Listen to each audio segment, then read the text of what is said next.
დმიტრი სტრატანი დღეს ძალიან საინტერესოა. დმიტრი სტრატანის დღევანდელობა ის არის, რომ დაბრუნდა უკან. თუ გულწრფელად ვისაუბრებთ, გეტყვით, რომ ჩემს ირგვლივ არ ყოფილა ბევრი ისეთი ადამიანი, ვინც კურთხევა მომცა ამ დაბრუნებაზე. დღეს მე ხელმძღვანელობ წარმოუდგენელ სისტემას, რომელსაც აპოლო ქვია. მიმაჩნია, რომ აპოლო არის ძალა და ეს ძალა აუცილებლად აჩვენებს საკუთარ თავს და იმას, რასაც სინამდვილეში წარმოადგენს. მიუხედავად იმისა, რომ სპორტის ეს სახეობა მთელი ჩემი ცხოვრება იყო მომენტი, როცა უარი ვთქვი წყალბურთზე. მაშინ ჩემმა ოჯახმა დიდი გავლენა იქონია და მომცა ძალა, რომ დაუბრუნებულიყავი იქ, სადაც ახლა ვარ. ეს ის საქმეა, რაც ვიცი და რისი კეთება შემიძლია. ეს ის საქმეა, რაც მინდა, რომ მომავალში ვინმეს გადავცე. იყო მომენტი, როცა უბრალოდ მთელ სამყაროზე გავბრაზდი და აღარ მინდოდა იმ საქმის კეთება, რაც ჩემთვის საუკეთესოა.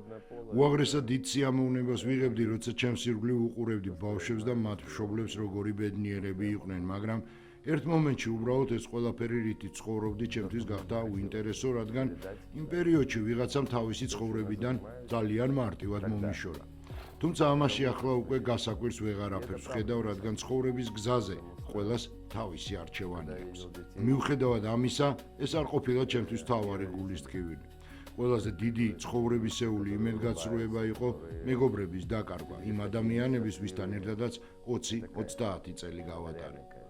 იცით, ძალიან ხშირად მიფიქრია იმაზე, თუ ვინ ვარ და რა ვარ. შემიძლია თუ არა ამა თუ იმ საქმის გაკეთება და ღმერთის მადლობელი ვარ, რომ ამ გზაზე გამატარე. შრომა, რომელიც მე აქამდე ჩავდე და ახლაც იგივეს ვაკეთებ, ძალიან დიდი ტვირთია და არ მგონია ასეთი ტვირთის ტარება ბევრს შეეძლოს.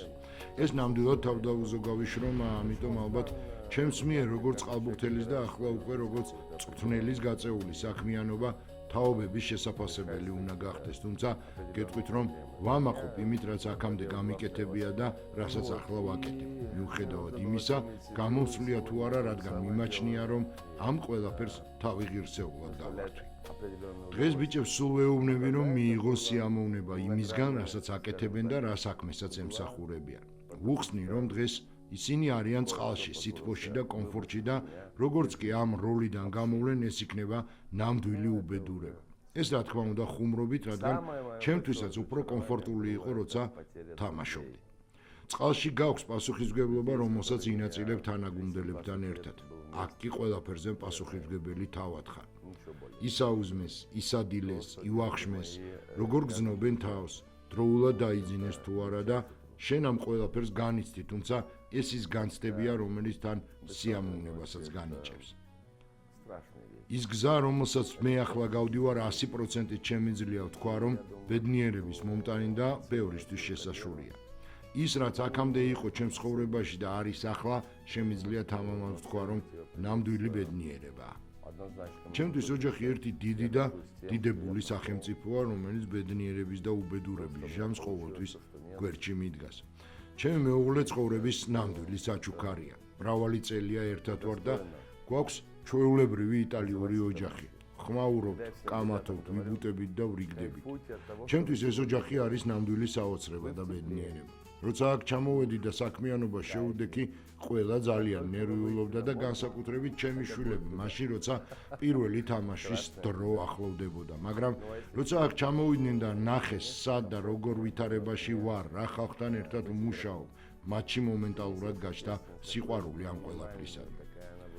საქართველოსთან ბევრი რამ მაკავშირებს. დედაჩემი პატარაობაში თელავში იზრდებოდა და შესაბამისად ქართული ენა და საქართველო მუდმივად იყო ჩვენს ყოველდღიურობაში და დღეს უკვე ჩემი შვილები შეყვარებულები არიან ამ ქვეყანაზე.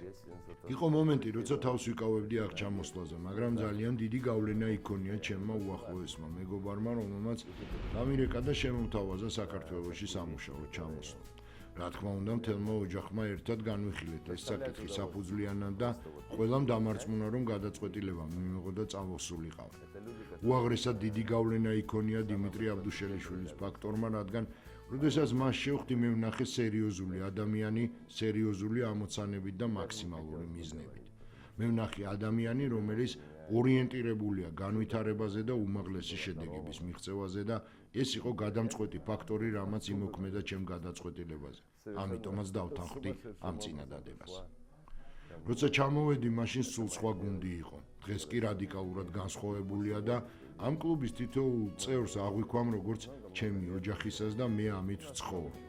აპოლოში შეგვიძლია ვიყიდოთ და გვყავდეს უმაღლესი დონის მოთამაშეები და მოვიგოთ ევროტურნირი, მაგრამ ჩემთვის მთავარია რომ პირველ რიგში ეს ბიჭები იყვნენ ადამიანები. თითოეულ მათგანს ძალიან დიდი გზა აქვს გასავლელი და მინდა რომ მათ ეს გზა ღირსეულად და ადამიანურად განვლო.